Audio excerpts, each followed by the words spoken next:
ലഭിക്കാൻ സർക്കാർ പ്രാരംഭാനുമതി കൊടുത്തത് സംബന്ധിച്ച് ഉന്നയിക്കപ്പെട്ട പ്രശ്നങ്ങൾക്ക് വളരെ സമഗ്രമായി കഴിഞ്ഞ ദിവസം പാലക്കാട്ട് തന്നെ പത്രസമ്മേളനം നടത്തി മറുപടി നൽകിയതാണ്. അതിനു മുമ്പും നിങ്ങളെല്ലാം ചോദിച്ച സമയങ്ങളിലൊക്കെ അതിനോട് പ്രതികരിക്കുകയും ചെയ്തിട്ടുണ്ട്. പക്ഷേ തെറ്റിദ്ധരിപ്പിക്കുന്ന പ്രചരണങ്ങൾ, അർദ്ധസത്യങ്ങൾ, സമ്പൂർണ്ണ വ്യാജം എന്നിവ ഇപ്പോഴും ആസൂത്രിതമായി പ്രചരിപ്പിച്ചുകൊണ്ടിരിക്കുന്ന സാഹചര്യത്തിലാണ് വീണ്ടും ഈ കാര്യങ്ങൾ തുറന്നു കാണിക്കാൻ ഒരിക്കൽ കൂടി നിങ്ങളെ കാണാം എന്ന് തീരുമാനിച്ചത്. ഇത് എത്രത്തോളം നിങ്ങൾ കൊടുക്കുമെന്നൊന്നും എനിക്ക് വലിയ പ്രതീക്ഷയില്ല. കാരണം പാലക്കാട്ട് പത്രസമ്മേളനം നടത്തി പറഞ്ഞത് ഇതിനെതിരായ എല്ലാ വാർത്തകളും ഒന്നാം പേജിലും സംസ്ഥാനത്താകെയും കൊടുത്ത ഒരു പത്രം ജില്ലാ പേജിൽ മുക്കുകയാണ് ചെയ്തത്. അപവാദം സംസ്ഥാനത്ത് എല്ലാവരും അറിയണം, മറുപടി ആരും അറിയരുത്. ഇപ്പോൾ കൊടുത്തു എന്ന് വരുത്താൻ ജില്ലാ പേജിൽ കൊടുത്തു. ഇത് എനിക്കെന്തെങ്കിലും പ്രത്യേകിച്ച് വിരോധമുള്ളത് കൊണ്ടല്ല, വസ്തുതയായിട്ട് പറയണമല്ലോ, അതുകൊണ്ട് പറഞ്ഞതാണ്. ഇതാണ് അനുഭവം. പിന്നെ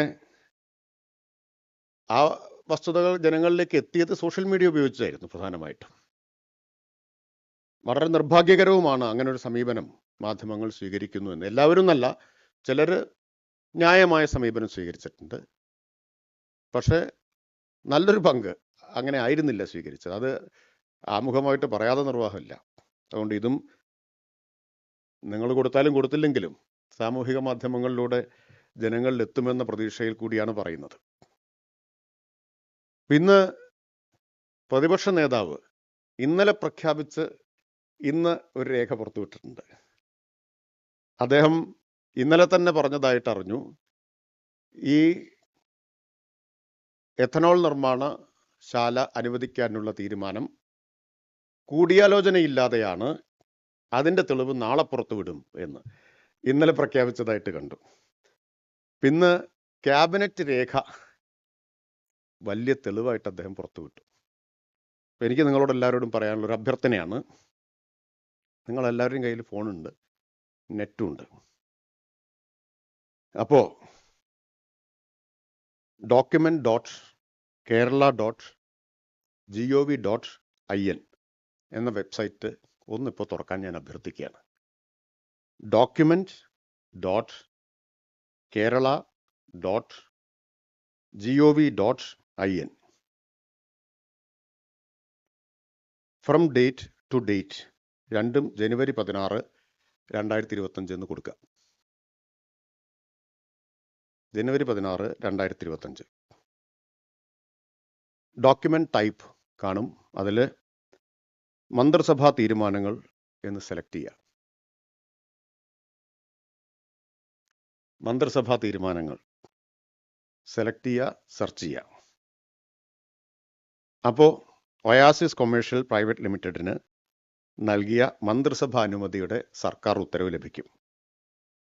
അത് ഡൗൺലോഡ് ചെയ്താൽ 3-ാമത്തെ പേജ് മുതൽ മന്ത്രിസഭാ യോഗത്തിൻ്റെ നടപടിക്കുറിപ്പുകൾ, ക്യാബിനറ്റ് നോട്ട് കാണാൻ പറ്റും. അതായത് അദ്ദേഹം ഇന്നലെ പ്രഖ്യാപിച്ച് ഇന്ന് പുറത്തുവിട്ട രേഖ 16-ാം തീയതി ഈ ഉത്തരവ് ഇറങ്ങിയപ്പോൾ വെബ്സൈറ്റിൽ അപ്ലോഡ് ചെയ്ത് കഴിഞ്ഞ ഇന്ന് 29, 13 ദിവസമായിട്ട് വെബ്സൈറ്റിൽ കിടക്കുന്ന ഒരു കാര്യമാണ്. ഇപ്പോൾ സെർച്ച് ചെയ്തപ്പോൾ നിങ്ങൾക്ക് എല്ലാം കിട്ടിക്കാണും. ഇത്രയേ ഉള്ളൂ. നിങ്ങളെല്ലാം നേരത്തെ ഇത് കണ്ടു കാണുമെന്നാണ് ഞാൻ വിചാരിക്കുന്നത്. അല്ലെങ്കിൽ ഇങ്ങനെ ലഭിക്കുമെന്ന കാര്യം നിങ്ങൾക്കെല്ലാവർക്കും അറിയുമായിരിക്കും. എന്നിട്ടും അത് വലിയ വാർത്തയായിരുന്നു, അദ്ദേഹം എന്തോ ഒരു തെളിവ് പുറത്തുവിട്ടതായിട്ട്. ഇതാണ് രഹസ്യരേഖ എന്ന് പറഞ്ഞ് പ്രതിപക്ഷ നേതാവ് അവതരിപ്പിച്ചത്. ഇത് LDF ഗവൺമെൻറ് അധികാരത്തിൽ വന്നയുടൻ 2016 ജൂലൈ 20 അന്നത്തെ ചീഫ് സെക്രട്ടറി SM വിജയാനന്ദ് മന്ത്രിസഭാ യോഗത്തിൻ്റെ നടപടിക്രമവും കുറിപ്പും ഉൾപ്പെടെ വെബ്സൈറ്റിൽ പ്രസിദ്ധീകരിക്കാനുള്ള ഉത്തരവ് പുറപ്പെടുവിച്ചിട്ടുള്ളതാണ്. അത് പ്രകാരം ഇതെല്ലാം ലഭ്യമാണ്. അപ്പോൾ സർക്കാർ കഴിഞ്ഞ 8 വർഷമായിട്ട് 9 വർഷമായിട്ട് ഈ നടപടിക്കുറിപ്പുകൾ ലഭ്യമാക്കുന്നു. ആ നടപടിക്കുറിപ്പാണ് അദ്ദേഹം വലിയ തെളിവായിട്ട് ഇവിടെ ചൂണ്ടിക്കാണിച്ചത്. അപ്പോൾ ആദ്യം തന്നെ അത് പറയട്ടെ. ഇനി അത് വ്യക്താക്കുന്നത് എന്താ? അദ്ദേഹത്തിന്റെ തന്നെ ഇതുവരെയുള്ള എല്ലാ ആരോപണങ്ങളെയും പരാജയപ്പെടുത്താണ്. അതീവ രഹസ്യം, സർക്കാരിന് ദുരൂഹതയുണ്ട്, മറച്ചു വെക്കാൻ ശ്രമിക്കുന്നു. ക്യാബിനറ്റ് നോട്ട് അതുപോലെ ലഭ്യമാവുകയല്ലേ? ഇത്ര സുതാര്യമായിട്ട് ഏത് ഗവൺമെന്റാണ് ഏത് കാലത്താണ് ചെയ്തിട്ടുള്ളത്? ഇനി പഴയ ആരോപണം അദ്ദേഹം ആവർത്തിക്കുന്നു. അദ്ദേഹം മുൻ പ്രതിപക്ഷ നേതാവും.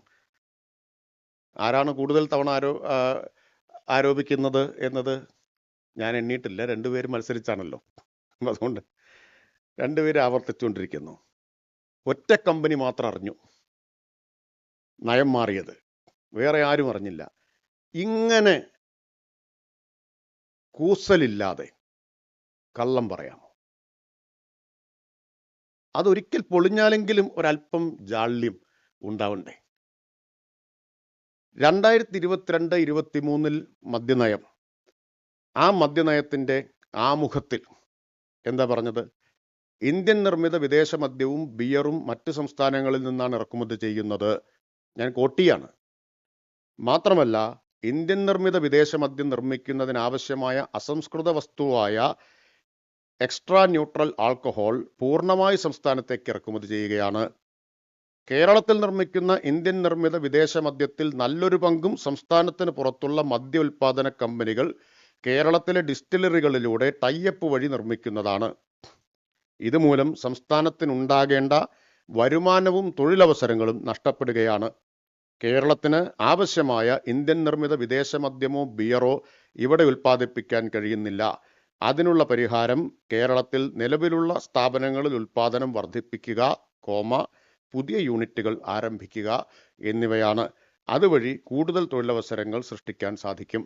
ഇത് 2022-23 മദ്യനയത്തിന്റെ ആമുഖമാണ്. മദ്യനയം നിങ്ങളെല്ലാം റിപ്പോർട്ട് ചെയ്തിട്ടുള്ളതാണ്. അത് സംബന്ധിച്ച് പ്രസ്താവന പ്രതിപക്ഷ നേതാവും മുൻ പ്രതിപക്ഷ നേതാവും ഇറക്കിയിട്ടുള്ളതാണ്. എന്നിട്ട് അവർ പറയാണ് ഈ നയം മാറ്റം ആരും അറിഞ്ഞില്ല, ഒരു കമ്പനി മാത്രം അറിഞ്ഞു. പച്ചക്കള്ളമല്ലേ ഇത്? അതോ ഒരു സിനിമയിൽ ഇന്നസെന്റ് പറഞ്ഞതുപോലെ എന്നാൽ എനിക്കതൊന്നും ഓർമ്മയില്ല എന്നാണോ പ്രതിപക്ഷ നേതാവിൻ്റെയും മുൻ പ്രതിപക്ഷ നേതാവിൻ്റെയും നിലപാട്? അവരവർ പറഞ്ഞതെങ്കിലും ഓർമ്മ വേണ്ടേ? ഈ നയത്തെക്കുറിച്ച് അവരുടെ പ്രസ്താവനയുണ്ടല്ലോ, അത് രേഖയിലുള്ളതല്ലേ? ഇത് 2022-23 മദ്യനയാണ്. 23-24 മദ്യനയത്തിന്റെ ആമുഖം പാരാ 8, സംസ്ഥാനത്തിനാവശ്യമായ ഇന്ത്യൻ നിർമ്മിത വിദേശ മദ്യവും ബിയറും സംസ്ഥാനത്തിനുള്ളിൽ തന്നെ നിർമ്മിക്കുന്നതിനുള്ള സംവിധാനം ഒരുക്കാനുള്ള ശ്രമത്തിലാണ് സർക്കാർ. മനസ്സിലായില്ലേ? എന്താ മറച്ചു വെച്ചിട്ടുള്ളത്? എന്ത് രഹസ്യാത്മകതയാണ് ഇതിലുണ്ടായിട്ടുള്ളത്? ഇതുവഴി കൂടുതൽ തൊഴിലവസരങ്ങൾ സൃഷ്ടിക്കുവാനും മദ്യത്തിന്റെ കയറ്റുമതിയിലൂടെ കൂടുതൽ വരുമാനം കണ്ടെത്തുവാനും സാധിക്കും. തുടർന്ന് പറയുന്നു, സംസ്ഥാനത്ത് മദ്യോൽപാദനത്തിന് ആവശ്യമായ എക്സ്ട്രാ ന്യൂട്രൽ ആൽക്കഹോൾ നിലവിൽ മറ്റ് സംസ്ഥാനങ്ങളിൽ ഇറക്കുമതി ചെയ്യുകയാണ്. സംസ്ഥാനത്തിന് ആവശ്യമായ എക്സ്ട്രാ ന്യൂട്രൽ ആൽക്കഹോൾ കേരളത്തിൽ തന്നെ ഉൽപ്പാദിപ്പിക്കാനുള്ള നടപടി സ്വീകരിക്കും. പാരാ 9, 23-24 പാരാ 9, ധാന്യേതര കാർഷിക ഉൽപ്പന്നങ്ങൾ ഉപയോഗിച്ച് നിശ്ചിത വീര്യത്തിൽ വീഞ്ഞ് സംസ്ഥാനത്തിനകത്ത് തന്നെ എക്സൈസ് വകുപ്പിന്റെ മേൽനോട്ടത്തിൽ നിർമ്മിച്ച് KSBCയുടെ ചില്ലറ വിൽപ്പനശാലകളിലൂടെ വിപണനം നടത്താനും ഇത്തരത്തിൽ നിർമ്മിക്കുന്ന വീഞ്ഞിന് സാധ്യമായ മറ്റു വിപണികൾ കൂടി കണ്ടെത്താനും ശ്രമിക്കും.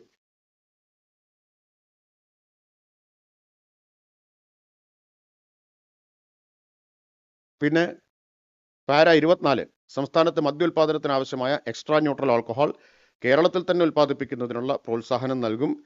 ആയതിന് തയ്യാറാകുന്ന ഡിസ്റ്റിലറികൾക്കും പുതിയ യൂണിറ്റുകൾക്കും അനുമതി നൽകും. എങ്ങനെയാണ് ഇതാരും അറിഞ്ഞില്ലെങ്കിൽ അത് അവരുടെ കുഴപ്പമാണ്, പ്രതിപക്ഷത്തിന്റെ കുഴപ്പമാണ്. അറിഞ്ഞില്ല എന്ന് പറയാൻ പറ്റില്ല. അവരുടെ സ്റ്റേറ്റ്മെന്റ് ഇതിലുണ്ട്, എൻ്റെ കയ്യിൽ അവർ ഇറക്കിയ സ്റ്റേറ്റ്മെന്റ് ഉണ്ട്.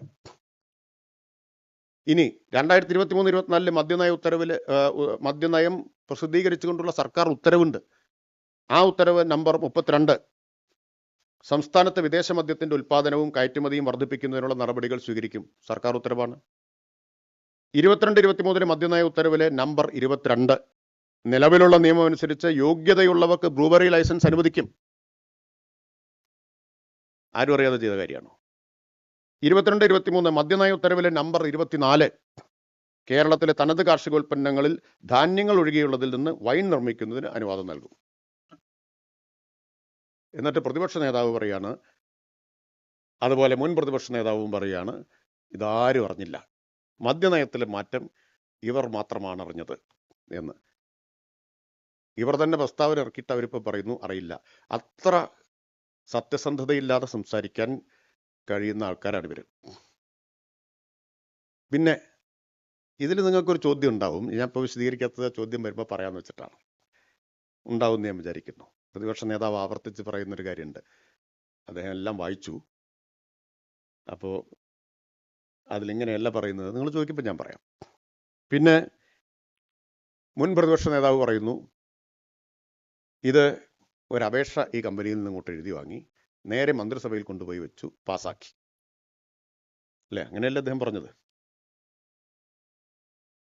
പിന്നെ അതീവ തിടുക്കത്തിലാണ് ഇത് കൊടുത്തത്. എൻ്റെ കയ്യിൽ ഇതിൻ്റെ മുഴുവൻ നാൾ വഴിയുണ്ട്. എക്സൈസ് സർക്കിൾ ഇൻസ്പെക്ടർക്ക് അപേക്ഷ ലഭിക്കുന്നത് 30/11/2023. 30/11/2023 അല്ല, സർക്കിൾ ഇൻസ്പെക്ടർക്ക് അവിടെയാണ് അപേക്ഷ കൊടുക്കുക. ശരിയായ രീതിയിലാണിത് അപേക്ഷ വന്നത്, മന്ത്രിക്കല്ല അപേക്ഷ വന്നത്. 10 ഘട്ട പരിശോധന പിന്നിട്ടിട്ട് 16/1/2025 ക്യാബിനറ്റ് അനുമതി കൊടുക്കുന്നത്. 10 ഘട്ടങ്ങളിലായ പരിശോധനയുണ്ട്. 14, അതും പ്രാരംഭാനുമതിയാണ്, അതിന് 14 മാസം എടുത്തിട്ടുണ്ട്. പ്രാരംഭാനുമതി കൊടുക്കാൻ 14 മാസം എടുത്തിട്ടുണ്ട്. 10 ഘട്ടങ്ങളിലെ പരിശോധന. ഒരു ഘട്ടവും മറികടന്നിട്ടില്ല. മാത്രമല്ല 16/3/2024 സർക്കാരിൻ്റെ മുമ്പിൽ, മന്ത്രിയുടെ മുമ്പിൽ ഇത് വന്നപ്പോൾ ജലലഭ്യത സംബന്ധിച്ച് വ്യക്തത വരുത്താൻ ആവശ്യപ്പെട്ട് തിരിച്ചയച്ചു, റിപ്പോർട്ട് സമർപ്പിക്കാൻ പറഞ്ഞു. ആ റിപ്പോർട്ട് എക്സൈസ് കമ്മീഷണർ സമർപ്പിച്ചതിൻ്റെ അടിസ്ഥാനത്തിലാണ് 16/1 അനുമതി കൊടുത്തിട്ടുള്ളത്. അത് വേണമെങ്കിൽ എക്സൈസ് വകുപ്പിന് കൊടുക്കാമായിരുന്നത് മന്ത്രിസഭയിൽ കൊണ്ടുപോയി മന്ത്രിസഭാനുമതിയായിട്ടാണ് കൊടുത്തത്, മന്ത്രിസഭാ തീരുമാനമായിട്ടാണ് കൊടുത്തത്. അത്രയും സുതാര്യമായിട്ടാണ് ഇത് ചെയ്തിട്ടുള്ളത്. അപ്പോഴാണ് ആരും അറിഞ്ഞില്ല എന്ന് ആവർത്തിച്ചുകൊണ്ടിരിക്കുന്നത്. 10 ഘട്ടങ്ങൾ.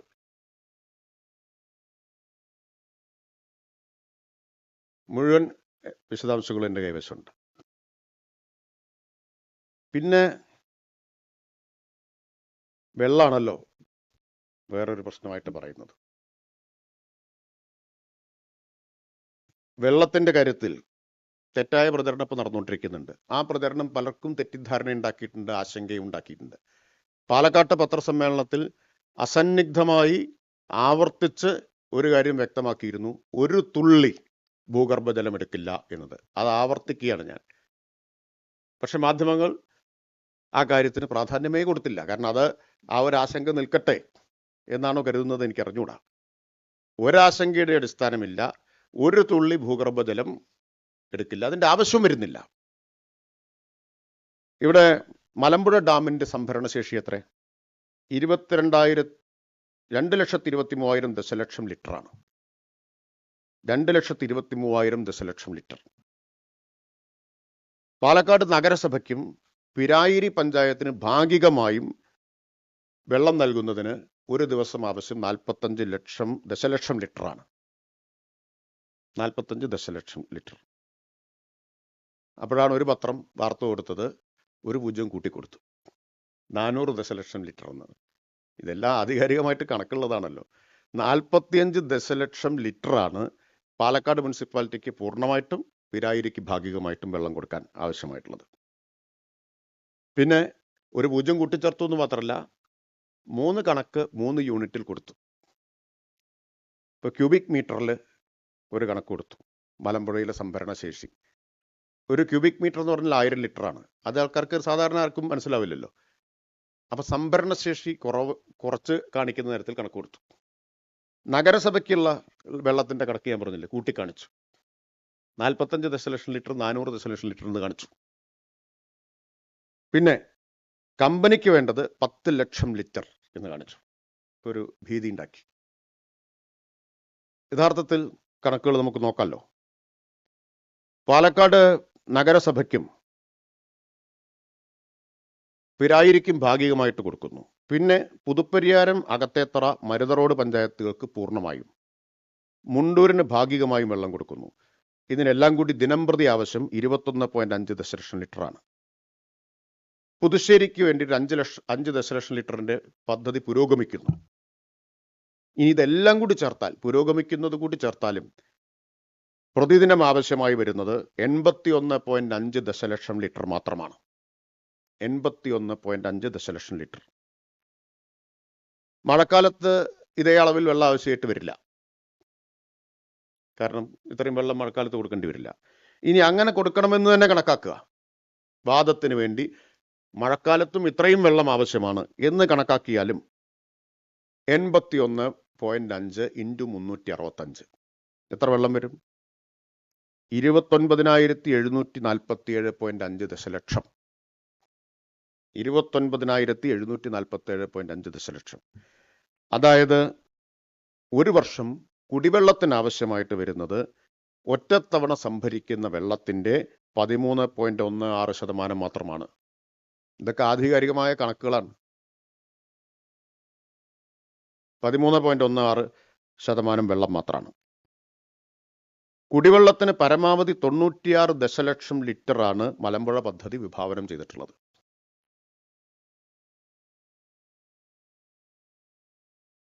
കഴിഞ്ഞ 10 വർഷം കൊണ്ട്, 10 വർഷത്തിനിടയിൽ ജലദൗർലഭ്യം കൊണ്ട് മലമ്പുഴ ഡാമിന്റെ പ്രവർത്തനം നിർത്തേണ്ടി വന്നിട്ടില്ല, വെട്ടിക്കുറയ്ക്കേണ്ടി വന്നിട്ടില്ല. കൃഷി ആവശ്യത്തിന് സാധാരണ വെള്ളം കൊടുക്കുന്നത് നവംബർ മുതൽ ഫെബ്രുവരി 15 വരെയാണ്.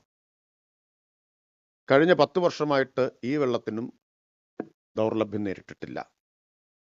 ഇനി ഈ പ്ലാന്റിന്, എത്തനോൾ നിർമ്മാണശാലയ്ക്ക് ആവശ്യമായി വരുന്ന വെള്ളം എത്രയാ? തുടക്കത്തിൽ 0.05 ദശലക്ഷം ലിറ്റർ. 0.05 ദശലക്ഷം.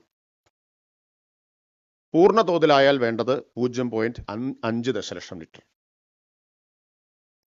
ഫുൾ കപ്പാസിറ്റിയിൽ വരുമ്പോൾ 0.5 ദശലക്ഷം ലിറ്റർ. അതായത് പാലക്കാട് നഗരത്തിന് മാത്രം വേണ്ട വെള്ളത്തിന്റെ 1.1% മാത്രമാണ് ഈ പ്ലാന്റിന് ആവശ്യമായി വരുന്ന വെള്ളം. ആകെ വെള്ളം ഞാൻ പറഞ്ഞത്. ഈ പ്ലാന്റിന് ആകെ വേണ്ടി വരുന്ന വെള്ളം പാലക്കാട് നഗരത്തിന് ഇപ്പോൾ കൊടുത്തുകൊണ്ടിരിക്കുന്ന വെള്ളത്തിന്റെ 1.1%. അതും ഫാക്ടറി പൂർണ്ണ തോതിലാകുമ്പോഴേ അത് വരൂ. ജല അതോറിറ്റി കമ്പനിക്ക് ആവശ്യമായ വെള്ളം അധികം പ്രത്യേകമായി നൽകുന്നല്ല പറഞ്ഞിട്ടുള്ളത്. മലമ്പുഴയിൽ നിന്ന് കിൻഫ്രയിലേക്ക്, മലമ്പുഴ ഡാമിൽ നിന്ന് കിൻഫ്രയിലേക്കും പാലക്കാട് IIT-യിലേക്കും പ്രതിദിനം 10 ദശലക്ഷം ലിറ്റർ വെള്ളം എത്തിക്കുന്ന പദ്ധതി പുരോഗമിക്കുകയാണ്. 10 mld വെള്ളം പ്രതിദിനം കൊടുക്കാനുള്ള ധാരണയുണ്ട്, കരാറുണ്ട്. ആ വെള്ളം എത്തിക്കാനുള്ള പദ്ധതി പുരോഗമിക്കുകയാണ്. ഈ ലൈനിൽ നിന്ന് ഈ കമ്പനിക്ക് കൂടി വെള്ളം ലഭ്യമാക്കുന്നതാണ്. കിൻഫ്രയ്ക്ക് കൊടുക്കുന്ന വെള്ളത്തിൽ നിന്ന് ഇവർക്ക് കൊടുക്കുന്നതാണ്. 10 ദശലക്ഷം ലിറ്ററാണ് കിൻഫ്രയ്ക്ക് കൊടുക്കാനുള്ള കരാർ. 10 ദശലക്ഷം കിൻഫ്രയ്ക്കും IIT-ക്കും. ഇവർക്ക് ആവശ്യം വരുന്നത് എത്ര? പൂർണ്ണ തോതിലായാൽ 0.5 ദശലക്ഷം ലിറ്ററാണ്. അപ്പോ മലമ്പുഴയിൽ വെള്ളം ഉപയോഗിക്കാൻ പാടില്ല എന്ന് പറഞ്ഞാൽ ഇപ്പോൾ തന്നെ ധാരണയുണ്ട്. ഇനി ആ ധാരണ എന്നുണ്ടാക്കിയതാണ്? അതുകൂടി നമുക്ക് നോക്കാം. ഇത് 31/1/2015 ആണ് കിൻഫ്രയ്ക്ക് 10 ദശലക്ഷം ലിറ്റർ വെള്ളം മലമ്പുഴയിൽ നിന്ന് കൊടുക്കാനുള്ള തീരുമാനമുണ്ടാവുന്നത്. അന്നാരാ കേരളത്തിന്റെ മുഖ്യമന്ത്രി? 31/1/2015 ഉമ്മൻചാണ്ടി, ശ്രീ ഉമ്മൻചാണ്ടി മുഖ്യമന്ത്രിയാണ്. ഉമ്മൻചാണ്ടി മുഖ്യമന്ത്രിയായ കാലത്ത് എടുത്ത തീരുമാനം എന്ന് മാത്രം പറഞ്ഞാൽ പോരാ. In the meeting chaired by the honourable chief minister on 15 September 2011 at chief minister's conference hall, അതായത് 2011 സെപ്റ്റംബർ 15 മുഖ്യമന്ത്രി ഉമ്മൻചാണ്ടി അധ്യക്ഷനായ മീറ്റിംഗിൽ എടുത്ത തീരുമാനമാണ് കിൻഫ്രയ്ക്ക് വ്യവസായ ആവശ്യത്തിന് 10 ദശലക്ഷം ലിറ്റർ വെള്ളം കൊടുക്കണം എന്നത്. It was decided that irrigation department will allow Kinfra to draw 10 mld water from the Malambura Dam to Palakkad Industrial Water Supply Scheme. Further allotment will be taken after assessing the availability of water. അതായത് 10 ലക്ഷം mld കൊടുക്കാൻ 10 mld കൊടുക്കാൻ തീരുമാനിച്ചു. ബാക്കി വെള്ളത്തിന്റെ ലഭ്യത അനുസരിച്ച് പിന്നെ കൂട്ടണമെന്നുള്ള കാര്യം തീരുമാനിക്കാം. ഇവിടെ ഈ 10 MLD-യിൽ നിന്ന് ആണ് കൊടുക്കുക എന്ന് ഇറിഗേഷൻ മിനിസ്റ്റർ തന്നെ വ്യക്തമാക്കി. ഇവർക്ക് ആവശ്യം എത്ര? 0.5 MLD ആണ്. 0.5 MLD ആണ്. അപ്പോ ജനങ്ങളെ തെറ്റിദ്ധരിപ്പിക്കുന്നതിന് അതിരുണ്ട്. സത്യം എന്ന് പറഞ്ഞാൽ അത് എക്കാലത്തും മൂടി വെക്കാൻ പറ്റുന്ന ഒന്നല്ല. ഇതാണ് മലമ്പുഴ ഡാമിലെ വെള്ളത്തിന്റെ സ്ഥിതി. പിന്നെ ഇത് മാത്രമല്ല, ഡാമിലെ വെള്ളം മാത്രമല്ല, കൃത്യമായിട്ട് ഉറപ്പുവരുത്തിയിട്ടുണ്ട് മഴവെള്ള സംഭരണി. 5 ഏക്കറയിൽ മഴവെള്ള സംഭരണി ഈ പ്ലാന്റിന് വേണ്ടി, എത്തനോൾ പ്ലാന്റിന് വേണ്ടി നിർമ്മിക്കുമെന്ന് കമ്പനി അറിയിച്ചിട്ടുമുണ്ട്. അതായത് പദ്ധതിയുടെ പ്രപ്പോസലിൽ തന്നെ ഉണ്ട്. അപ്പൊ മുൻ പ്രതിപക്ഷ നേതാവിന്റെ ചോദ്യമാണ്, മഴനിഴൽ പ്രദേശത്ത് എന്ത് മഴവെള്ള സംഭരണി? അവിടെ എങ്ങനെ മഴവെള്ളം സംഭരിക്കാൻ പറ്റും? ഈ കാര്യത്തിന് ഞാൻ പാലക്കാട്ടെ പത്രസമ്മേളനത്തിൽ വ്യക്തത വരുത്തിയതാണ്.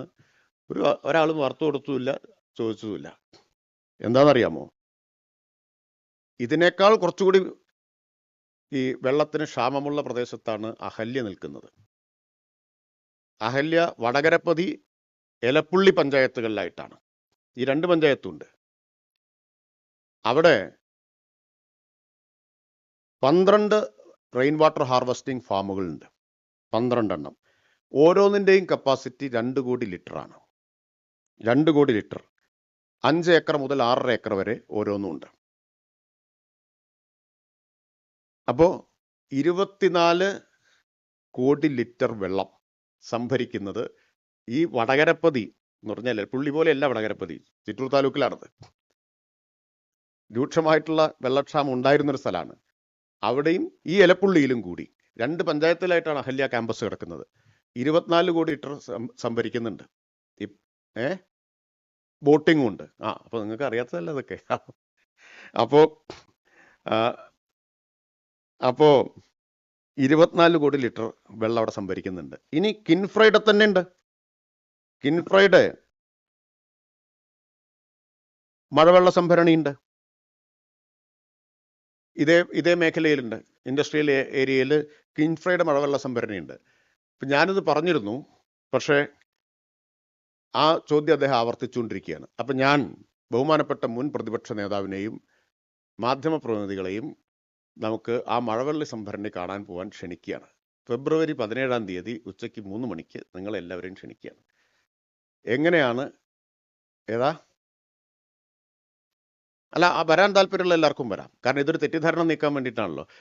അല്ല, നിങ്ങൾ ഈ വാർത്ത ഇങ്ങനെ ഇതേ ചോദ്യങ്ങൾ ആവർത്തിക്കുന്നതുകൊണ്ടാണ് നിങ്ങളെ വിളിക്കുന്നത്.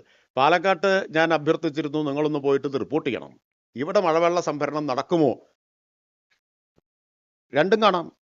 അതെ, രണ്ടും കാണാം. വരാൻ തയ്യാറാവണം. ഈ വസ്തുതയായിട്ട് അംഗീകരിക്കാനുള്ള ധൈര്യമുണ്ടെങ്കിൽ നമുക്ക് ഒരുമിച്ച് പോയിട്ട് കാണാം. അല്ല, ഞാൻ പറയാം, ചോദ്യം അവസാനമാവാ.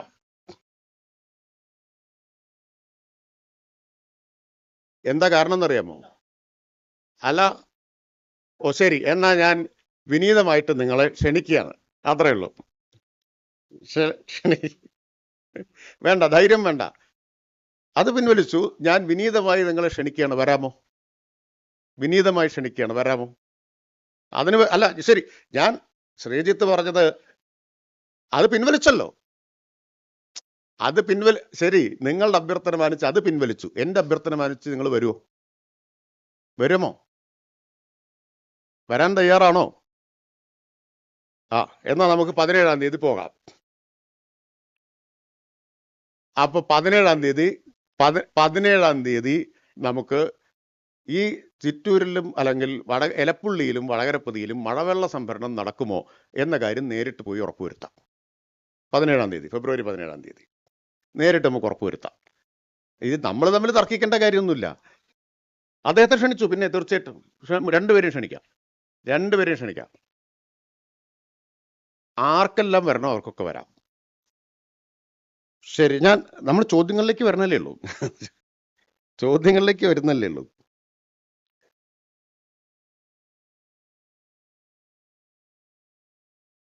അപ്പൊ അതാണ് വെള്ളത്തിന്റെ കാര്യം. പിന്നെ സ്പിരിറ്റിന്റെ കാര്യം ഞാൻ നേരത്തെ പറഞ്ഞു. കേരളത്തിലേക്ക് വരുന്നതേ 4200 കോടി രൂപയുടെ സ്പിരിറ്റാണ്. ഇനി ഈ എത്തനോളിന്റെ ഡിമാൻഡ് കൂടി വരുമ്പോൾ 4200 കോടി രൂപയുടേതാണ് കേരളത്തിലേക്ക് വരിക. അതിൽ ഏറ്റവും കൂടുതൽ ഇപ്പോൾ വന്നുകൊണ്ടിരിക്കുന്നത് മഹാരാഷ്ട്ര, രണ്ടാം സ്ഥാനത്ത് കർണാടക. കർണാടകയിലെ ഒരു മന്ത്രിക്ക് സ്പിരിറ്റ് നിർമ്മാണശാലയുണ്ട്. യൂത്ത് കോൺഗ്രസ് സംസ്ഥാന വൈസ് പ്രസിഡന്റിന് സ്പിരിറ്റ് നിർമ്മാണശാലയുണ്ട്. ഇതെല്ലാം ഞാൻ പറഞ്ഞു. പക്ഷേ ഇതിനോടൊന്നും പ്രതിപക്ഷ നേതാവോ മുൻ പ്രതിപക്ഷ നേതാവോ പ്രതികരിച്ചിട്ടേയില്ല. അവരോട് ആരോടും ചോദ്യവുമില്ല. അങ്ങനെ ഒരു സൗകര്യം അവർക്കുണ്ട്. ഇതിനൊന്നും അവർ മറുപടി പറയേണ്ട കാര്യമില്ല. അപ്പോൾ കർണാടകയിലെ കോൺഗ്രസ് മന്ത്രി, Congress MLC, youth Congress vice president, ഇവരുടെയൊക്കെ സ്പിരിറ്റ് നിർമ്മാണശാലയിൽ നിന്ന് കേരളത്തിലേക്ക് വരികയാണ്, സ്പിരിറ്റ് വരികയാണ്. 4200 കോടിയുടെ വലിയ നഷ്ടമാണ് കേരളത്തിന് അതിലൂടെ ഉണ്ടാവുന്നത്. വലിയൊരു സാധ്യതയാണ് കേരളത്തിന് ഇതിന്റെ ഫലമായിട്ട് നഷ്ടപ്പെടുന്നത്. GST 210 കോടി രൂപ നഷ്ടം വരുന്നതാണ് കണക്കാക്കുന്നത്. ഈ എത്തനോളിന്റെ ഡിമാൻഡ് കൂടി വരുമ്പോൾ 4200 കോടിയുടെ സ്പിരിറ്റ് ആവശ്യമായിട്ട് വരുന്ന സമയത്ത് GSTയിൽ മാത്രം ഉണ്ടാവുന്ന നഷ്ടം 210 കോടിയാണ്. പിന്നെ തൊഴിലവസരങ്ങൾ, ട്രാൻസ്പോർട്ടേഷൻ കോസ്റ്റിലെ ലാഭം, ഇതെല്ലാം വസ്തുതയായിട്ട് നമ്മുടെ മുമ്പിലിരിക്കുക. അതിനെയാണ് അട്ടിമറിക്കാൻ വേണ്ടിയിട്ട് നിൽക്കുന്നത്. അപ്പം ഈ 4200 കോടി കേരളത്തിന് ലാഭിക്കാൻ കഴിയുന്ന, അല്ലെങ്കിൽ അത്രയും വലിയ ബിസിനസ് കേരളത്തിൽ നിർത്താൻ കഴിയുന്ന, അതിൻ്റെ GST കേരളത്തിന് ആർജിക്കാൻ കഴിയുന്ന ഒരു നടപടി സ്വീകരിക്കുമ്പോൾ പ്രതിപക്ഷം എതിർക്കുന്നതിൻ്റെ പിന്നിൽ ദുരൂഹതയില്ലേ? ആർക്ക് വേണ്ടിയാണ് എതിർക്കുന്നത്? മുൻ പ്രതിപക്ഷ നേതാവ് കേരളത്തിന് പുറത്തുള്ള സ്പിരിറ്റ് നിർമ്മാണ കമ്പനി പ്രതിനിധികളുമായിട്ട് കൂടിക്കാഴ്ച നടത്തിയിട്ടുണ്ടോ? അദ്ദേഹം മറുപടി പറയട്ടെ. ഉണ്ടോ ഇല്ലയോ? നടത്തിയിട്ടുണ്ടോ? നടത്തിയെങ്കിൽ എന്താണ് ചർച്ച ചെയ്തത്? മുൻ പ്രതിപക്ഷ നേതാവ് അദ്ദേഹം മഹാരാഷ്ട്രയുടെ ചാർജുള്ള ആളാണ്. കർണാടക, പിന്നെ കർണാടകയുടെ രക്ഷാകർതൃത്വത്തിലാണല്ലോ കേരളത്തിലെ കോൺഗ്രസ് മുഴുവൻ കഴിയുന്നത്. അപ്പോൾ ഏറ്റവും കൂടുതൽ സ്പിരിറ്റ് വരുന്നത് മഹാരാഷ്ട്ര, രണ്ടാമത് വരുന്നത് കർണാടക. അവിടെ നിന്ന് ഇങ്ങോട്ട് കൊണ്ടുവരാം, ഇവിടെ ഉണ്ടാക്കാൻ പാടില്ല. ഇതാണ് വാദം. പിന്നെ പഞ്ചായത്തിന്റെ വാദമൊക്കെ പൊളിഞ്ഞു കഴിഞ്ഞല്ലോ. നിങ്ങൾ തന്നെ റിപ്പോർട്ട് ചെയ്തിട്ടുണ്ട്. പഞ്ചായത്തിനെ അറിയിച്ചില്ല എന്നുള്ള വാദമൊക്കെ പൊളിഞ്ഞു. രേഖാമൂലം പഞ്ചായത്തിനെ അറിയിച്ചിരുന്നു. 1 വർഷം മുമ്പ് പഞ്ചായത്ത് അതിന് അനുമതിയും കൊടുത്തിട്ടുണ്ട്.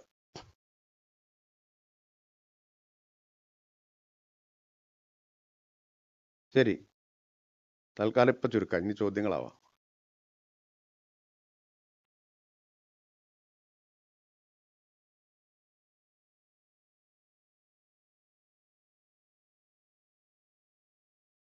അങ്ങനെ CPIയുടെ ഒരു പ്രസ്താവനയും വന്നിട്ടില്ലല്ലോ.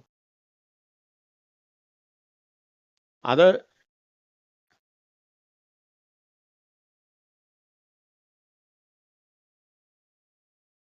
ഇത്രയും വസ്തുതകൾ വിശദീകരിച്ചാൽ അത് അവർക്കും ബോധ്യം വരും. ഞാൻ ഇത്രയും വസ്തുതയൊന്നും വിശദീകരിച്ചിട്ടുണ്ടായിരുന്നില്ല. വെള്ളത്തിന്റെ ഇത്രയും വിശദമായ ചർച്ചയും വന്നിട്ടില്ല. ഇത് വിശദീകരിച്ചാൽ സാധാരണഗതിയിൽ ആർക്കും ബോധ്യം വരാതിരിക്കില്ല. എല്ലാവർക്കും ബോധ്യം വരും. പ്രതിപക്ഷ നേതാവിനും മുൻ നേതാവിനും മാത്രമേ അംഗീകരിക്കാൻ പ്രയാസമുണ്ടാവൂ. സാധാരണ കേരളത്തിലെ സാമാന്യ ബുദ്ധിയുള്ള ഏത് മനുഷ്യർക്കും മനസ്സിലാവുന്ന, ആർക്കും നിഷേധിക്കാൻ കഴിയാത്ത കണക്കുകളാണ് വെള്ളത്തിന്റെ കാര്യത്തിലൂടെ പറഞ്ഞത്.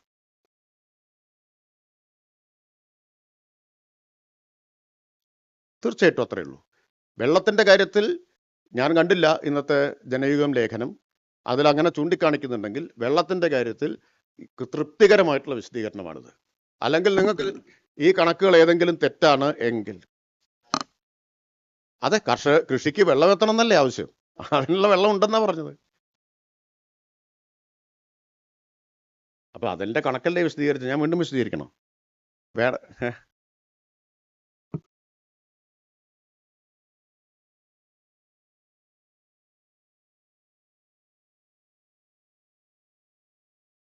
സംസ്ഥാന എക്സിക്യൂട്ടീവിന്റെ കാര്യം എനിക്ക് അറിഞ്ഞുകൂടാ. അങ്ങനെ ഒരു പ്രസ്താവന സംസ്ഥാന എക്സിക്യൂട്ടീവിൻ്റെതായി കണ്ടിട്ടില്ല. അത് കണ്ടിട്ടില്ല. ഇപ്പൊ നിങ്ങൾ പറയുന്നു ഇന്ന് ജനയുഗത്തിൽ ലേഖനമുണ്ട് വെള്ളത്തെ സംബന്ധിച്ച്. വെള്ളത്തിന്റെ കാര്യത്തിൽ ഇപ്പൊ വ്യക്തത വരുത്തി, കണക്ക് സഹിതം.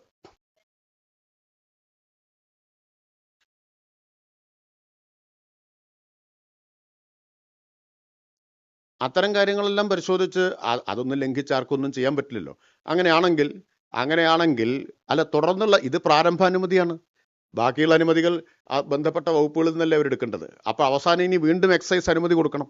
അതാണ് ഈ പ്രാരംഭാനുമതി എന്ന് പറയുന്നത്. ഇനി ഡിസ്റ്റിലറി പ്രവർത്തിക്കണമെങ്കിൽ വേറെ അനുമതി കൊടുക്കണമല്ലോ.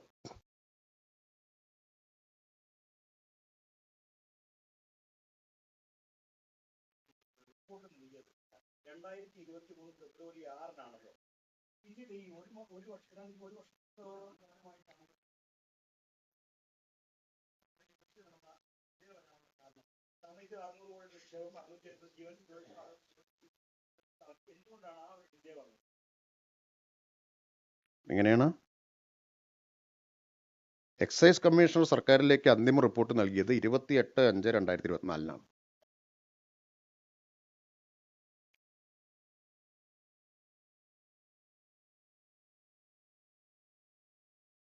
എൻ്റെ മുഴുവൻ നാൾവഴി ഉണ്ടല്ലോ, അതുകൊണ്ടല്ലേ ഞാൻ പറഞ്ഞത്. എക്സൈസ് കമ്മീഷണർ സർക്കാരിലേക്ക് റിപ്പോർട്ട് നൽകിയത് 28/5/2024. അത് പിന്നീട് മറ്റേ എക്സൈസ് വകുപ്പ് മുഖ്യമന്ത്രിക്ക് അയച്ചു, മുഖ്യമന്ത്രി ക്യാബിനറ്റിലേക്ക് അയച്ചു, ക്യാബിനറ്റ് നോട്ടായിട്ട് വരുന്നുണ്ട്. എല്ലാ സാവകാശവും എടുത്തിട്ടാണ് ചെയ്തിട്ടുള്ളത്.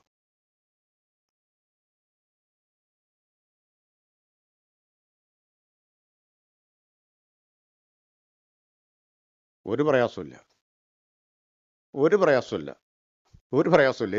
ഇതില് ഒരു കാര്യത്തിലും ഞങ്ങൾക്ക് ഒരു ആശങ്കയോ ഒന്നുമില്ല. അതുകൊണ്ടല്ലേ ഈ ക്യാബിനറ്റ് നോട്ട് തന്നെ നിങ്ങൾക്ക് കിട്ടുന്നത്. അപ്പൊ അതിനെപ്പറ്റി നിങ്ങൾ ആരും ചോദിച്ചതുമില്ല. നിങ്ങൾക്ക് വ്യക്തമായിട്ടുണ്ടാവും എന്ന് ഞാൻ വിചാരിക്കുന്നു.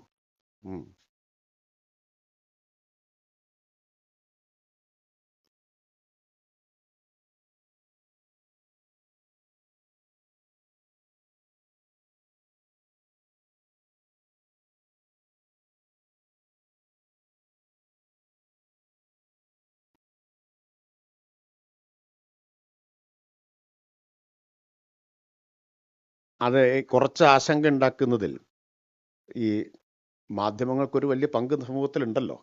ഞാൻ പറയട്ടെ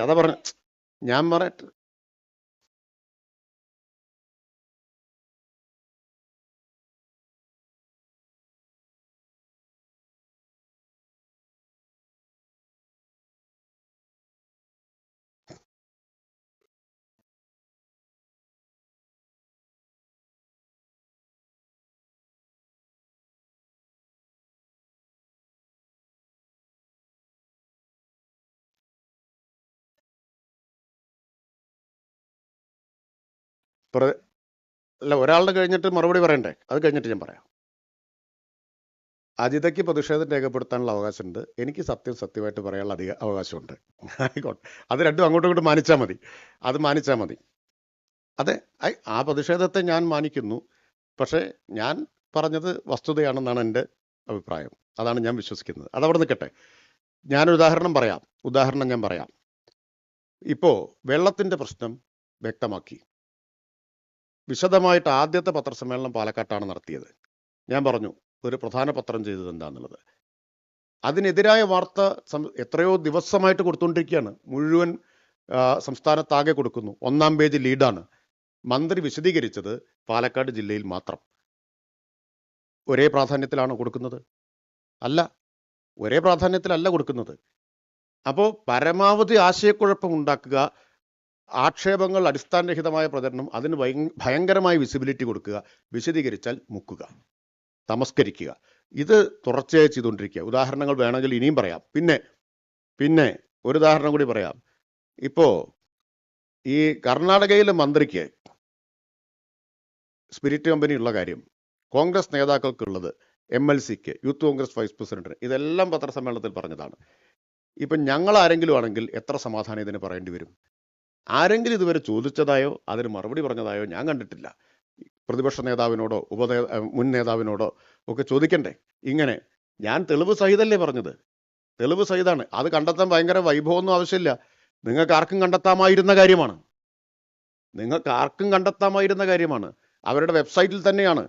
വനിതാ ശിശുക്ഷേമ മന്ത്രി കർണാടകയിലെ കോൺഗ്രസ് നേതാക്കൾക്ക് സ്പിരിറ്റ് കമ്പനി ഉണ്ട്. കേരളത്തിലേക്ക് ഏറ്റവും കൂടുതൽ സ്പിരിറ്റ് വരുന്ന 2ാമത്തെ സംസ്ഥാനം കർണാടകയാണ്. ഇവിടെ സ്പിരിറ്റ് ഉൽപ്പാദിപ്പിക്കുമ്പോൾ കോൺഗ്രസ് എതിർക്കുന്നു. ഒരു ബന്ധവും ഇതൊന്നും തമ്മിലില്ല. അതൊരു ചോദ്യമേ അല്ല, അല്ലേ? കോൺഗ്രസ് നേതാക്കൾ മറുപടി പറയേണ്ട ഒരു ചോദ്യമല്ലേ?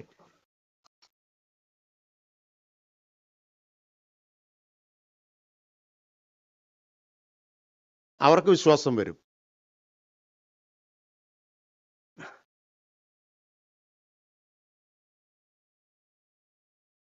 അല്ല, അവർക്ക് അവരാരും പരസ്യമായിട്ട് ഞങ്ങൾക്കിതിൽ വിശ്വാസമില്ല എന്ന് പറഞ്ഞിട്ടില്ല. ഇപ്പോൾ ബാക്കിയെല്ലാം പരാജയപ്പെട്ടപ്പോൾ, ബാക്കി എല്ലാ ആരോപണങ്ങളും, ടെൻഡർ ഇപ്പം മിണ്ടുന്നില്ലല്ലോ, ടെൻഡർ മിണ്ടുന്നില്ലല്ലോ, പിന്നെ വെള്ളത്തിലൊന്ന് പിടിച്ചു നോക്കി, വെള്ളത്തിൻ്റെ കാര്യങ്ങളിലൂടെ പറഞ്ഞു, എല്ലാം പരാജയപ്പെട്ടപ്പോൾ ഇനി ഘടകകക്ഷികളെ ചാരി രക്ഷപ്പെടാൻ ശ്രമിക്കേണ്ട, അവർക്ക് ഇക്കാര്യങ്ങളിലെല്ലാം വിശ്വാസം വരും. വെള്ളത്തിൻ്റെതാണ്, നിങ്ങൾ പറഞ്ഞതനുസരിച്ചാണെങ്കിൽ അവരുയർത്തുന്ന ആശങ്ക വെള്ളത്തിൻ്റെതാണ്.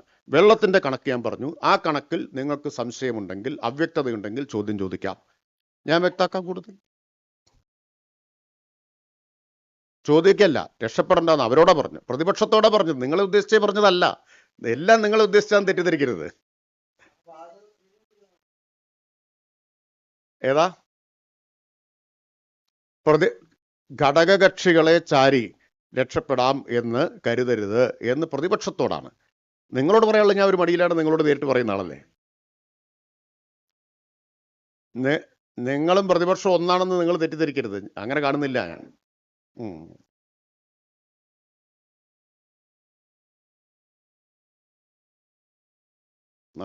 യെസ്.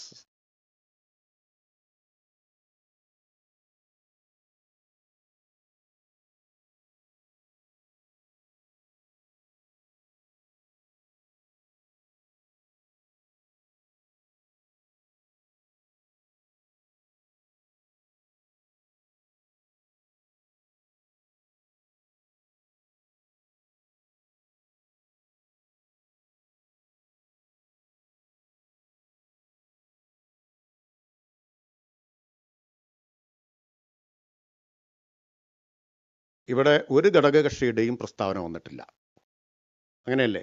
ഒരു ഘടകകക്ഷിയും ഇതിന് ഈ പറയുന്ന തരത്തിൽ പ്രസ്താവന നടത്തിയിട്ടില്ല. മാധ്യമങ്ങളിൽ പല വാർത്തകളും വരുന്നുണ്ട്.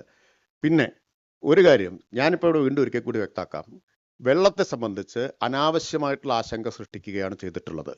ആ അനാവശ്യമായിട്ടുള്ള സൃഷ്ടിക്കപ്പെട്ട ആശങ്കയിൽ പലരും പെട്ടുപോയിട്ടുണ്ടാവും. മലമ്പുഴ ഡാമിൽ നിന്ന് പാലക്കാട് നഗരത്തിന് കൊടുക്കുന്ന വെള്ളത്തിൻ്റെ 1.1% മാത്രമാണ് ഇവിടെ ഈ പ്ലാന്റിന് വേണ്ടി കൊടുക്കേണ്ടി വരുന്നത്. 1.1%. ഞാൻ ചുരുക്കി പറയാം, വിശദമായ കണക്ക് പറഞ്ഞതാണല്ലോ, വീണ്ടും ഒരിക്കൽ കൂടി പറയാണ്. അതിന് പുറമെ 5 ഏക്കറയിൽ മഴവെള്ള സംഭരണിയും അവിടെ സ്ഥാപിക്കും. അതുകൊണ്ട് എന്താണ് ആശങ്ക? ഒന്ന്, ഭൂഗർഭജലം എടുക്കുമോ എന്നുള്ളതാണ്, അല്ലേ? അതല്ലേ ആശങ്ക. ഇതാ വീണ്ടും പാലക്കാട്ട് പറഞ്ഞു, ഇവിടെ പറയുന്നു. എത്ര വട്ടം ആവർത്തിക്കണം? ഒരു തുള്ളി ഭൂഗർഭജലം എടുക്കാൻ അനുവദിക്കില്ല. കഴിഞ്ഞില്ല. ഒരു തുള്ളി ഭൂഗർഭജലം അനുവദിക്കില്ല. അത് പറയേണ്ട ആൾ ഞാനാണ്, ഈ സർക്കാരാണ്. അതാണ് ഇപ്പൊ പറയുന്നത്. അത് അനുവദിക്കുന്ന പ്രശ്നമില്ല. 2, മലമ്പുഴയിൽ നിന്ന് ആവശ്യമായിട്ടുള്ള വെള്ളം കൊടുക്കാൻ, പ്രത്യേകിച്ച് അധിക വെള്ളം കൊടുക്കേണ്ട കാര്യമില്ല. ഉമ്മൻചാണ്ടി അധ്യക്ഷനായിട്ടെടുത്ത തീരുമാനമുണ്ട്, ആ യോഗത്തിൻ്റെ തീരുമാനമുണ്ട്. 10 MLD എന്ന് പറഞ്ഞാൽ 10 ദശലക്ഷം ലിറ്റർ പെർ ഡേ വെള്ളം കിൻഫ്രയ്ക്ക് കൊടുക്കാൻ. ആ വെള്ളത്തിൽ നിന്ന് ഇപ്പൊ കൊടുക്കുന്നത് കിൻഫ്രയ്ക്കും IITക്കുമാണ്. കിൻഫ്രയ്ക്ക് കൊടുക്കുന്നതിൽ നിന്ന് ഇവർക്ക് ആവശ്യമായിട്ടുള്ള വെള്ളവും കൊടുക്കും. അത് ജലവിഭവ മന്ത്രിയും വ്യക്തമാക്കിയതാണ്. CPയുടെ കാര്യം ഞങ്ങൾ ചർച്ച ചെയ്തോളാം, അതിനെപ്പറ്റി ആലോചിച്ച് വിഷമിക്കരുത്. അത് ഞങ്ങൾ ചർച്ച ചെയ്തോളാം. ഞങ്ങൾ അവരോട് സംസാരിക്കുമല്ലോ. അത് ഈ കണക്കുകളെല്ലാം ഇപ്പൊ പൊതുമണ്ഡലത്തിൽ പറഞ്ഞു. അവരോട് സംസാരിക്കുമ്പോഴും അങ്ങനെ സംസാരിക്കേണ്ട ഘട്ടം വന്നാൽ ഈ കാര്യം വിശദീകരിക്കാം. ഇപ്പൊ ഏറെക്കുറെ ഈ കണക്കുകൾ നിങ്ങൾക്കെല്ലാം ബോധ്യം വന്നല്ലോ, പിന്നെ CPIക്ക് ബോധ്യം വരാതിരിക്കുന്ന പ്രശ്നമേ ഇല്ല.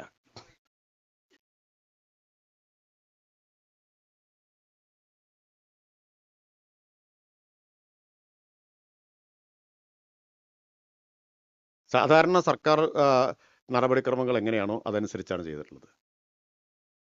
സർക്കാർ നടപടിക്രമങ്ങൾ അനുസരിച്ചാണ്. ഇത് എക്സൈസ് വകുപ്പിന് മാത്രം തീരുമാനിക്കാവുന്ന കാര്യമാണ്. എക്സൈസ് വകുപ്പ് മന്ത്രിസഭയിലേക്ക് കൊണ്ടുപോയിട്ടാണ് തീരുമാനമെടുത്തിട്ടുള്ളത്. ഇനി മറ്റ് വകുപ്പുകളുടെ അനുമതി ഇവർ നേടേണ്ടതാണ് ഓരോ ഘട്ടത്തിലും.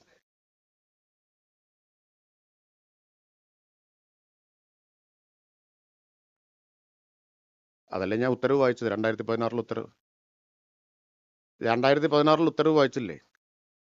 നിങ്ങളത് വേണ്ടത്ര ശ്രദ്ധിച്ചിട്ടുണ്ടോയെന്ന് എനിക്കറിയില്ല. കാരണം അങ്ങനെയാണെങ്കിൽ പ്രതിപക്ഷ നേതാവ് ഇന്നത് പുറത്തുവിടുമ്പോൾ ചോദിക്കുമായിരുന്നു, ഇത് വെബ്സൈറ്റിലുള്ളതല്ലേ എന്ന്. നിങ്ങളാരും ചോദിച്ചത് എനിക്കറിയില്ല. അല്ല, ഇത് വെബ്സൈറ്റിൽ ഉണ്ടായിരുന്നല്ലോ. ഈ ഉത്തരവ് നിങ്ങളെല്ലാം നോക്കിയതല്ലേ അല്ലേ? ഈ ഉത്തരവ് നിങ്ങൾ നോക്കിയിട്ടാണല്ലോ ഇങ്ങനെ അനുമതി കൊടുത്തു എന്നുള്ള വാർത്ത വരുന്നത് അല്ലേ?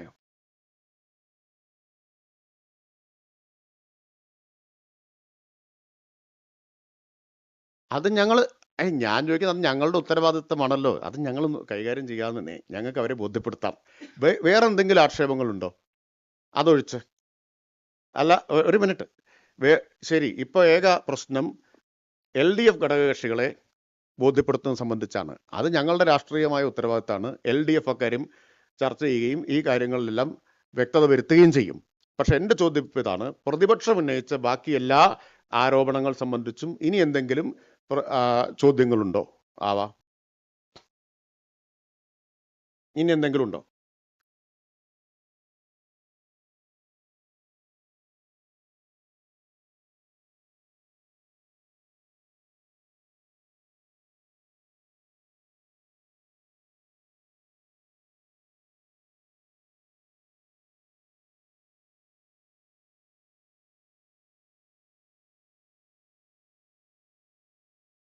പഞ്ചാബിൽ അനുമതി കൊടുത്തത് അമരീന്ദർ സിംഗിന്റെ ഗവൺമെന്റ് ആയിരുന്നു. അമരീന്ദർ സിംഗിന്റെ ഗവൺമെന്റ് ഭൂഗർഭജലം എടുക്കുന്നതിന് അനുവദിച്ചിട്ടുണ്ടെങ്കിൽ അത് അവരുടെ തെറ്റ്. ഇവിടെ ഞാൻ ആവർത്തിച്ചിവിടെ വ്യക്തമാക്കി, ഈ സർക്കാരിന്റെ കാലത്ത് അത് അനുവദിക്കുന്ന പ്രശ്നമേ ഇല്ല. ഒരിറ്റ് ഇത് സീറോ ഡിസ്ചാർജ് ടെക്നോളജിയാണെന്ന് ആദ്യം തന്നെ വ്യക്തമാക്കിയിട്ടുണ്ട്. അതെല്ലാം ഉറപ്പുവരുത്തിയിട്ടുണ്ട്.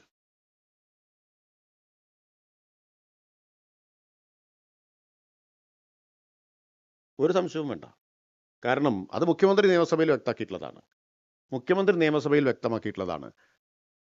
അസംബന്ധങ്ങൾ പ്രചരിപ്പിച്ചും അപവാദങ്ങൾ ഭയന്നും നാടിന്റെ താല്പര്യത്തിന് ആവശ്യമായിട്ടുള്ള പദ്ധതികളിൽ നിന്ന് പിന്മാറാൻ കഴിയില്ല. കേരള കൗമുദിയുടെ എഡിറ്റോറിയൽ ഞാൻ കഴിഞ്ഞവണ ഉദ്ധരിച്ചിരുന്നു. അങ്ങനെയും ഒരഭിപ്രായം ഉണ്ടല്ലോ നാട്ടിൽ. ഇതിൽ നിന്ന് സർക്കാർ അപവാദങ്ങളെ ഭയന്ന് പിന്മാറില്ല. അത്രയും ധൈര്യവും ആത്മവിശ്വാസവും സർക്കാരിനുണ്ട്. ഞങ്ങൾക്ക് ധൈര്യം ഉണ്ടെന്ന് പറയാമല്ലോ. സർക്കാരിന് ധൈര്യവും ആത്മവിശ്വാസവും ഇക്കാര്യത്തിലുണ്ട്. അത് അനുവദിച്ചു തന്നതിന് നന്ദി. അതനുവദിച്ചു തന്നതിന് പ്രത്യേകം നന്ദി.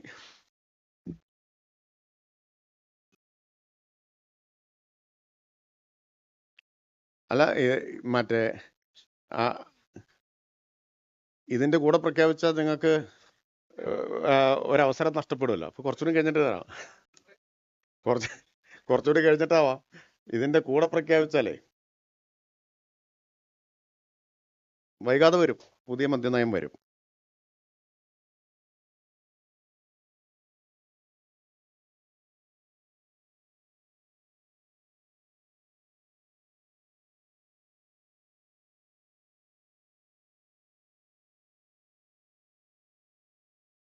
അതെ, നേരത്തെ ഇവിടെ പറഞ്ഞു, എല്ലാ വാർത്തയും തുല്യ പ്രാധാന്യത്തോടെയാണ് കൊടുക്കുന്നത്, വളരെ നിഷ്പക്ഷമായിട്ടാണ് കൊടുക്കുന്നത്. എങ്ങനെയാണ് നമ്മുടെ മാധ്യമങ്ങൾ ഈ വാർത്തകളെ വളച്ചൊടിക്കുകയും തമസ്കരിക്കുകയും ചെയ്യുന്നത് എന്നതിൻ്റെ ഉദാഹരണം ഇന്നലെ തൃശ്ശൂരിൽ കണ്ടില്ലേ? ഇന്നലെ ഞാനൊരു വിഷ്വൽ കണ്ടു, യാദൃശ്യമായിട്ട് ഓഫീസിലിരിക്കുമ്പോൾ കാണുകയാണ്. ഒരു കുട്ടിയെ മാരകമായിട്ട് തല്ലുന്നതാണ്.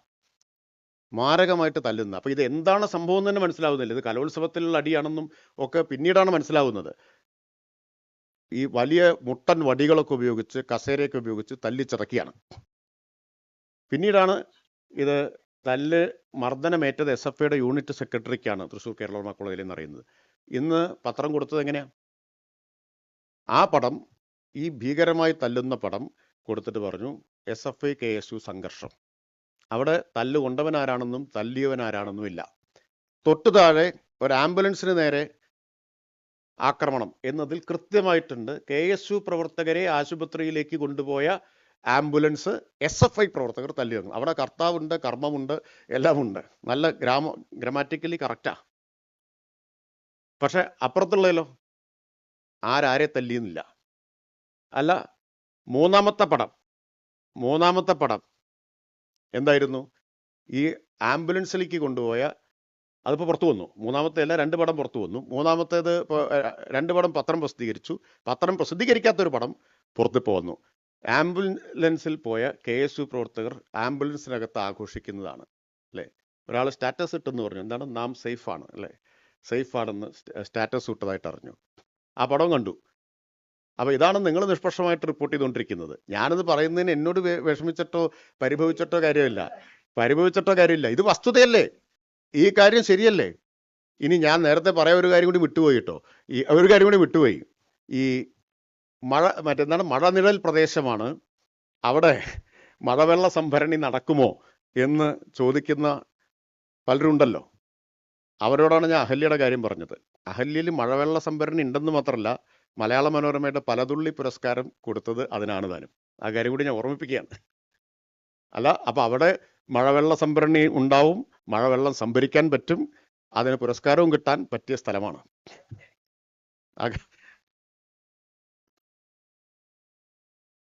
അതെനിക്ക് അറിഞ്ഞൂടാ. അല്ല, അറിയേണ്ട കാര്യങ്ങളെ അറിയാറുള്ളൂ. ഞാൻ ഈ പരദൂഷണം അങ്ങനെ അന്വേഷിച്ച് നടക്കാറില്ല. അതുകൊണ്ട് അത് അവാർഡ് പ്രഖ്യാപിച്ചതല്ലേ, അതിലെന്താ, അവാർഡ് പ്രഖ്യാപിച്ച കാര്യമല്ലേ, നല്ല കാര്യമല്ലേ. അല്ലെന്ന് മനോരമ ഇങ്ങനെ ഒരു കാര്യത്തെ പ്രോത്സാഹിപ്പിക്കുന്നതിന് നിങ്ങൾ എന്തിനാണത് നെഗറ്റീവായിട്ട് എടുക്കുന്നത്? അല്ല, എനിക്കറിയില്ല, അറിയാത്ത കാര്യമാണ്, അതുകൊണ്ടാ. ആണോ എനിക്കറിയില്ല, അതുകൊണ്ടാ. എനിക്കറിഞ്ഞൂടാ. വസ്തുതയാണെങ്കിൽ ശരി. ഞാൻ ഇതിന്റെ ബന്ധുത്വം അന്വേഷിച്ച് പോയിട്ടില്ല എന്ന് മാത്രമേ ഉദ്ദേശിച്ചിട്ടുള്ളൂ. ആ ബന്ധുത്വത്തിന് അങ്ങനെ പറയരുത്. അല്ലല്ല, അതങ്ങനെയല്ല. കാരണം മലയാള മനോരമ പ്രഖ്യാപിച്ച് നടത്തുന്ന പുരസ്കാരം എല്ലാ വർഷവും ഉണ്ട് ഇല്ലേ. പലതുള്ളി പുരസ്കാരം എല്ലാ വർഷവും ഉള്ളതാണ്. അവര് പ്രസിദ്ധീകരിച്ച് സമ്മാനം കൊടുത്ത് പടവും വാർത്തയും പത്രത്തിൽ പ്രസിദ്ധീകരിച്ചൊരു കാര്യം ഞാൻ പറയുന്നതിൽ എന്തിനാണ് ഒരു ബുദ്ധിമുട്ട് തോന്നേണ്ടത്? അത് അഭിനന്ദനാർഹമായൊരു കാര്യമല്ലേ. ഞാൻ പറഞ്ഞത് പലതുള്ളി പുരസ്കാരം കിട്ടാൻ മാത്രം മെച്ചപ്പെട്ട മഴവെള്ള സംഭരണം അവിടെ സാധ്യമാണ് എന്നാണ് പറഞ്ഞതിന്റെ അർത്ഥം. എനിക്കറിഞ്ഞൂടാ. അറിയുന്ന കാര്യങ്ങളെ ഞാൻ പറയാറുള്ളൂ. പൂർണ്ണമായും വസ്തുത. പക്ഷെ ഒരു കാര്യം ഉറപ്പ്, മഴവെള്ളം അവിടെ സംഭരിക്കാൻ പറ്റുന്നുണ്ട്, അതറിയാം.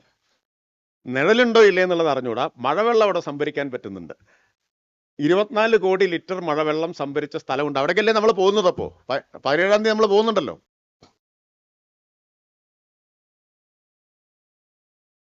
ഏതാ പ്രസ്തുത പത്രം? ഞാൻ അങ്ങനെയൊന്നും പറയാറില്ല. നിങ്ങൾക്ക് പറയാനുള്ളത് എൻ്റെ ചെലവിൽ പറയാൻ ശ്രമിക്കരുത്. ഞാൻ പറയാറില്ല അങ്ങനെ. ഞങ്ങളെ വിമർശിക്കാറുണ്ട്, ഞങ്ങളെ ശക്തമായിട്ട് എതിർക്കാറുണ്ട്, ഞങ്ങളതിനെ നേരിടാറുമുണ്ട്. ആ ബന്ധമാണ്, വിമർശനാത്മക ബന്ധമാണുള്ളത് ഞങ്ങൾക്ക്. അത് പക്ഷേ ഞങ്ങൾക്ക് നിർവഹിക്കാതിരിക്കാൻ മാർഗമില്ല. കാരണം നിങ്ങളെല്ലാവരും കൂടി ഞങ്ങളെ ശക്തമായിട്ട് ഏകപക്ഷീയമായിട്ട് എതിർക്കുകയും ഒറ്റപ്പെടുത്തുകയും ചെയ്യുമ്പോൾ അതിനെ നേരിട്ടേ ഞങ്ങൾക്ക് മുന്നോട്ട് പോകാൻ പറ്റും.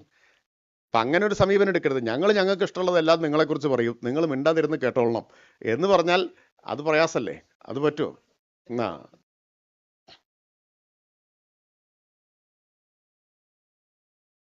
അത് കുറച്ച് ദിവസം കഴിയുമ്പോൾ നിങ്ങൾക്ക് വ്യക്തമാവും.